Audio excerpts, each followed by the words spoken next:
Why are we spending taxpayers' money to do public participation and ask for opinion of Kenyans if all that you need is a vote majority in the National Assembly to get your way? Hiyo pesa itachukuliwa kwa wananchi. That is the truth. So as much as tunapiga siasa na kufanya maandamano na kuweka sufuria kwa kichwa ni sawa, but you must also be truthful to the people that if you don't collect taxes there will be no development. That is the truth. So the choices are there. Ukweli ni kwamba pia mheshimiwa, unajua ni mzuri nikwambia, hata kama utapinga hiyo bill itapita. You don't have the numbers. So iko haja gani kupinga kitu ambaye haitapita? There's no need. If what Kenyans are saying does not matter, that was the speech of Rigathi Gachagua. He said that he made that statement in Kitui saying kwamba itaturamba because they have the majority. And this shows me exactly why the gap between William Ruto and hustlers is widening. But one of the most interesting observations I have made is that the center of revolt is Rift Valley and Central Kenya. And because Rift Valley then is more dangerous, when that center of revolt is Rift Valley, it is more dangerous. I have been seeing a couple of videos that have been trending about a Kalenjin guy really warning the country and saying that while we profiled those who had seen that things were not going to be nice hapa mbele, the reality is catching up with quite a number of people. But some of us had seen this earlier before, that this was not going to be very easy. And this is what this gentleman is saying in this video. Wakale wenzangu, mnakumbuka wakati watu walikuwa wanafanya maandamano tukasema Wajaluo ni wajinga? Sasa saa hizi tumekuja tukagundua kumbe Mjaluo ako na akili kuliko sisi wote. Kwa sababu gani nasema namna hiyo? Kwa sababu vitu inaonekana, na hata ukitembea side ground, kila kitu ground inasema Ruto ameshindwa na kasi. Alafu wakati watu wakifanya maandamano tulikuwa tunasema Mjaluo maandamano, sijui Wajaluo wamefanya nini. Lakini I was the first person kutusi Wajaluo hapa hivi nikisema Wajaluo sijui ni wajinga wanaenda maandamano. Lakini saa hizi tumejua kimeturamba bwana. Saa hii kimeturamba, ndio maana tunalia saa hizi. Tunaangalia mahali penye direction inaendelea, na Wajaluo kama nao ndio walikuwa wanafanya maandamano waliona kitambo. I support them. They have extra mind, my friend. Hata ukisema ya kwamba Mjaluo hajataira hajafanya namna gani, let's speak the truth. Mjaluo ako na akili kutushinda. I think he's the most educated people in this country as we speak right now. How many professors are Wajaluo? How many lecturers are Wajaluo? How many Wajaluo are working in bank? There are many. Tusiseme uongo, ni ukweli hiyo. So Wajaluo si wajinga. And clearly the president is falling out with his voting constituency. His voting constituency in the last general election, the people he spoke to were the young people, the youth of this country. And it is the same youths that are coming back with memes and trolls in social media. What is exactly pointing out, and why I'm paying a lot of attention, is the revolt is coming from the Kalenjin Nation. If you are really following the politics of this country, you will see a lot of those who are regretting and complaining in these social media corridors. Majority of those people are actually coming from the president's backyard. And this is the tragedy. But probably it is because of such utter arrogance. You know, someone saying, when you're speaking in Kitui and you're saying, wacheni tuambieni ukweli, it will pass because you don't have the majority.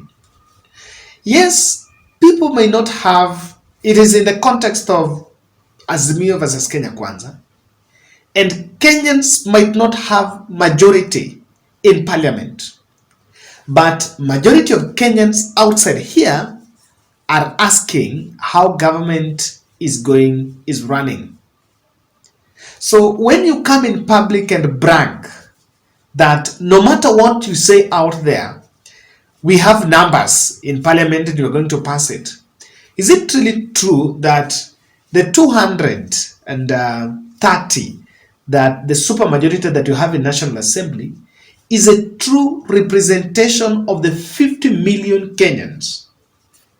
You know, something is simply not adding up. And the reason why the revolt is actually even coming from those who are supposed to be supporting the president is really depicted in this meme that I got from a friend here. It's a collection of the lies. Kiongozi mzima anasimama, sitaki kutaja jina ya? Kiongozi mzima anasimama anasema, I have some good news for my boda friends. Toboa na kiongozi anasimama akidanganya mchana. I want to tell them, my good friends, I have some good news for you. We are developing, and by September this year, we will have a mechanism where you can get your boda that does not need petrol, that will be run on electricity. Imagine nafasi yao ya handshake, unga ikafika 230, watupatie nafasi. The level of arrogance by state officers is the reason why even those that are entitled to defend the government is not defending. And the gap between UDA and the voters, their voting constituency continues to widen. This is why I want to say that there is a very good example.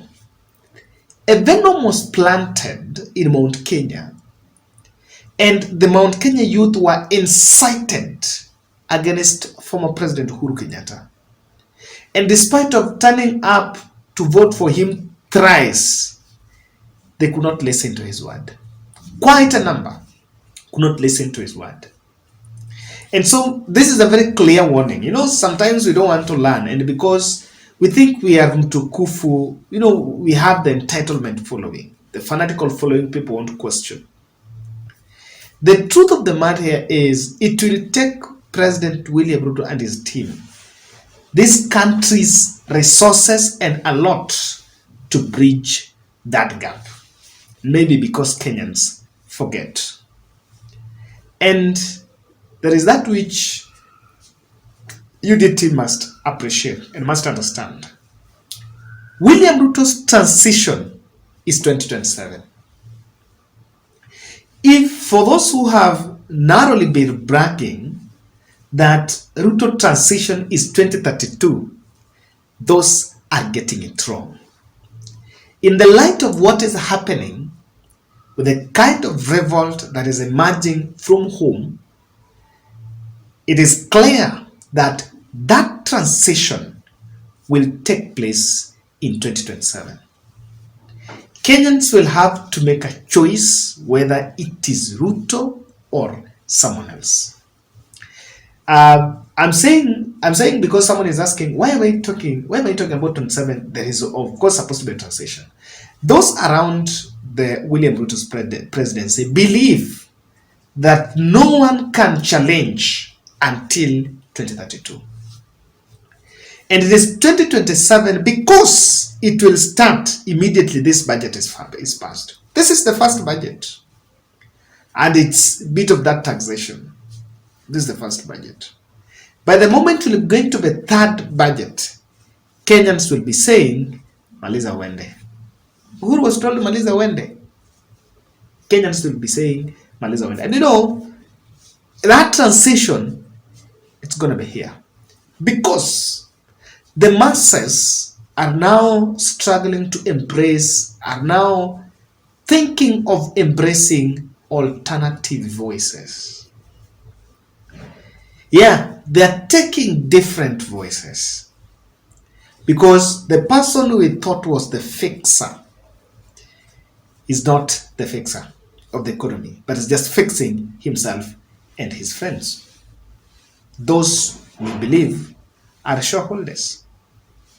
In the midst, the more this William Ruto's gap with his constituency is actually growing, the more people think about what are the other options. Even Zipporah Kiton, veteran KANU politician, was telling the president that, look here, stop chest thumping. Stop, just listen to the people. The story of saying it's not negotiable is neither here nor there. The scramble for the UD euphoria is going down, and not many will want to enjoy the UD incumbency. That incumbency may not lack the value, apart from the fact that you can get some state machinery here and there to harass your opponents. But it's losing its significance because people are already feeling this is not what we wanted. So, ladies and gentlemen, I'm looking at it this way, and but then to say the truth, the speech by Rigathi is very disappointing because Kenyans are giving their opinions. Organizations are taking time going to present, companies going to present their views in parliament. And we all know it's in public domain that 55 out of 66 companies and organizations and individuals that appeared to give their views on the finance bill, 55 rejected. The committee that was sitting on this bill to listen to it, are getting allowances and sitting allowances for this. And there is a huge budget going into this. Government is spending time in TV media stations organizing interviews to explain this and to defend it. Lying that we want Kenyans to understand, but indeed, they just want to pass it. So that is why that revolt might come. Because from the people you expect, maybe you expect to see, we are not seeing it. Kenyans do not have, and Kenyans have been left alone. That's my take.